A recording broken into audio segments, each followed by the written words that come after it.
Hello guys, आज हम बात करेंगे इंजेक्शन बेटनासोल।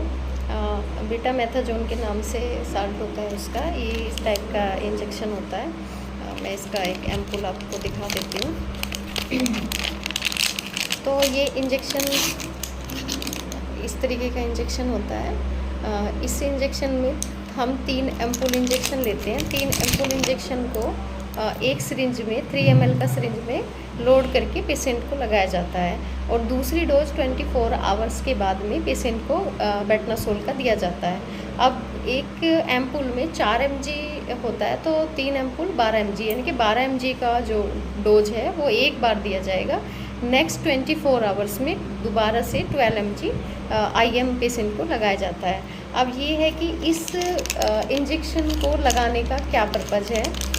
एक्चुअली पेशेंट को अगर हम बेटनासोल का इंजेक्शन देते हैं, अगर बच्चा 34 वीक्स या 33 वीक्स में या 35 वीक्स में इमरजेंसी में हमें ऑपरेट या नॉर्मल डिलीवरी करने की सिचुएशन आती है, तो हम बच्चे की लंग्स मैच्योरिटी यानी कि उसके फेफड़े मजबूत करने के लिए इंजेक्शन को पहले दे देते हैं। इसको देने का टाइम है 30 हफ्ते से लेके 34 हफ्ते के बीच में देना है, क्योंकि 34 हफ्ते के बाद तो पेशेंट जो बच्चा होता है उसका फेफड़ा मजबूत हो जाता है अपने आप से ही। लेकिन हम 34 वीक से पहले इसलिए देते हैं कि किसी कारण से अचानक से लेबर पेन स्टार्ट हो जाता है या किसी को ब्लीडिंग हो जाती है, बहुत टाइम पे ऐसा होता है कि प्रीटर्म डिलीवरी करानी पड़ती है। दूसरी चीज़, अगर कोई बच्चा 35 या 36 वीक्स का भी बच्चा है और हमने उसे बेटनासोल का डोज दिया है, तो ऐसे बच्चों में सांस लेने में यानी कि रेस्पिरेटरी डिस्ट्रेस बोलते हैं,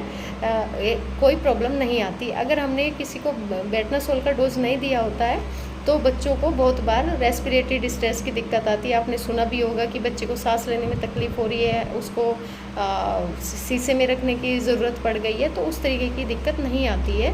तो ये जो इंजेक्शन है ये बिल्कुल सेफ़ है और बहुत फ़ायदा है इसका। तो हर माँ को ये लगना चाहिए 30 से 34 हफ्ते के बीच में।